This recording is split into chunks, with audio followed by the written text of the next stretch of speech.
চট্টগ্রাম বন্দরের জাহাজ চলাচল স্বাভাবিক রাখতে প্রয়োজন হয়ে পড়েছে কর্ণফুলী নদীর নাব্য রক্ষা। আর এই নাব্য রক্ষায় চলছে বন্দরের বিরতিহীন ড্রেসিং। এই মুহূর্তে কর্ণফুলী নদীর তীর থেকে সরাসরি যুক্ত হচ্ছেন সহকর্মী কমল দে, সঙ্গে আছেন চট্টগ্রাম বন্দরের সিনিয়র হাইড্রোগ্রাফার মোহাম্মদ নাসির উদ্দিন। সরাসরি যাচ্ছি সেখানে। চট্টগ্রামের শহরে জলাবদ্ধতা নিরসনের একটা গুরুত্বপূর্ণ ভূমিকা রয়ে গেছে কিন্তু এই কর্ণফুলী নদীর, কারণ কর্ণফুলী নদীর নাব্যতা হারানোর কারণে শহরের যে বৃষ্টির পানি সেটি সহজে নদীতে এসে পড়তে পারে, ফলে শহরে জলাবদ্ধতার সৃষ্টি হয়। চট্টগ্রাম শহরকে জলাবদ্ধতা রক্ষা করে এবং একই সাথে কর্ণফুলী নদীর নাব্যতা রক্ষার জন্য কাজ করেছে চট্টগ্রাম বন্দর কর্তৃপক্ষ। তারা প্রায় 55 লাখ যে ঘনফুট মাটি অপসারণ করছে এখানকার খাল, 8টি খালের মুখ থেকে। এখন চলছে যে রাজাখালী খাল, তার মধ্যে চট্টগ্রামে বলা হয়ে থাকে দৃশ্যমান খালের কথা কাগজে কলমে রয়েছে 51টি, দৃশ্যমান খাল রয়েছে 37টি।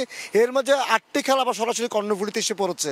সে 8টি খালের মধ্যে 2টি হলো চাকতাই খাল এবং রাজাখালী খাল। সে খালের মুখগুলিকে সচল রাখার জন্য, যাতে পানি প্রবেশ এবং বেরোতে পারে সেটি দেখার জন্য কাজ করে যাচ্ছে বন্দর কর্তৃপক্ষ। সে বিষয়ে আমরা একটা কথা বলবো। আমার সাথে যোগ দিয়েছেন কথা বলার জন্য চট্টগ্রাম বন্দরের সিনিয়র হাইড্রোগ্রাফার মোহাম্মদ নাসির উদ্দিন। নাসির ভাই, আপনার কাছে জানতে চাইবো চট্টগ্রামে যে কর্ণফুলী নদীর নাব্যতা রক্ষায় আপনারা কি ধরনের কাজ করছেন এবং আপনাদের কি ধরনের সংকটের মুখে পড়তে হচ্ছে এই মুহূর্তে এসে? ধন্যবাদ। আপনি জানেন কর্ণফুলী নদীর নেভিগেশনাল চ্যানেল, বন্দরের জেটি এরিয়া এবং খালের মুখসমূহের নাব্যতা রক্ষার জন্য চট্টগ্রাম বন্দর কর্তৃপক্ষ সারা বছরব্যাপী সংরক্ষণ ড্রেজিং কাজ পরিচালনা করে থাকে। এরই ধারাবাহিকতায় কর্ণফুলী নদীর উপর সীমানায় বিশেষ করে সদরঘাট হতে বাকলিয়াচর পর্যন্ত এলাকার নদীর যথাযথ নাব্যতা রক্ষার জন্য একটি প্রকল্প গ্রহণ করা হয়। ইতিমধ্যে প্রকল্পের ক্যাপিটাল ড্রেজিং অংশের কাজ সমাপ্ত হয়েছে এবং সংরক্ষণ ড্রেজিং কাজ চলমান রয়েছে। প্রকল্পের ক্যাপিটাল ড্রেজিং অংশের আওতায় আমরা ইতিমধ্যে 55 লক্ষ ঘনমিটার অধিক বালিমাটি আমরা ড্রেজিং করেছি এবং এই প্রকল্পের কাজ চলতি বছরে সমাপ্ত হবে। এই প্রকল্পের আওতায় এখানে ছোট বড় 8টি খাল রয়েছে।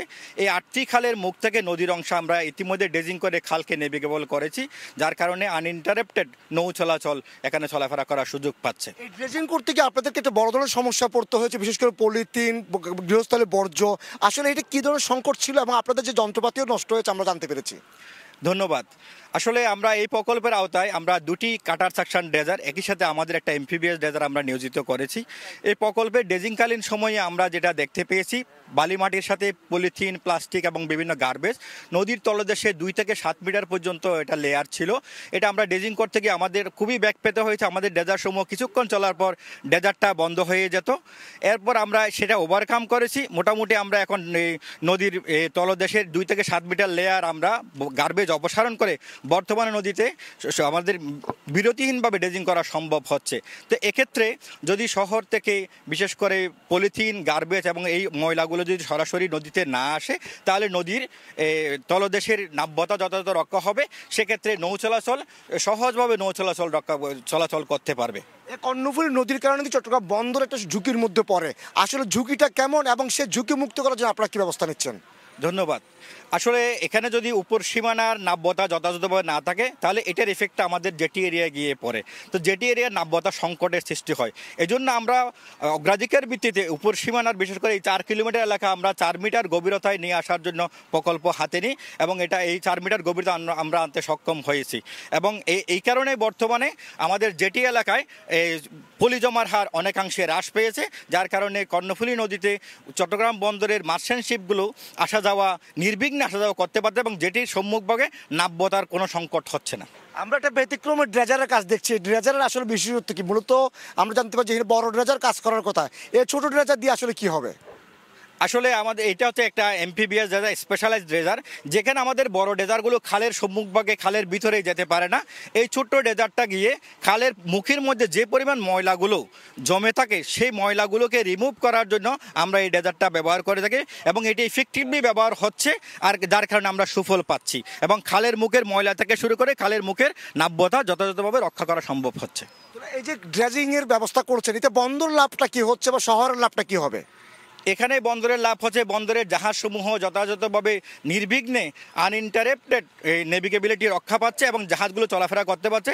একই পাশে শহরের যে আপনার যে শহরের জলাবদ্ধতার বিষয়টা, যেটা যে সরাসরি পানি আসতে পারে না, আমাদের খালের মুখের নাব্যতার কারণে শহরের পানি এবং পানিসমূহ সরাসরি নদীতে এসে পতিত হচ্ছে, যার কারণে জলামগ্নতা অনেকটা লাঘব হবে।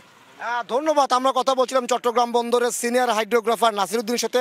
তিনি আমাদেরকে বলছিলেন যে চট্টগ্রাম বন্দরকে বাঁচাতে গেলে এই কর্ণফুলী নদীকে রক্ষা করতে হবে এবং কর্ণফুলী নদীকে রক্ষা করতে গেলে যে খালের মুখগুলো রয়েছে সেগুলিকে পরিষ্কার করে পানি চলাচলটাকে অব্যাহত রাখতে হবে। তো এখন আমরা কথা বলছিলাম চট্টগ্রামের কর্ণফুলী নদীর যে নাব্যতা রক্ষার বিশেষ ড্রেজিং চলছে তার সর্বশেষ। সরাসরি যুক্ত ছিলাম কর্ণফুলী নদীর তীরে।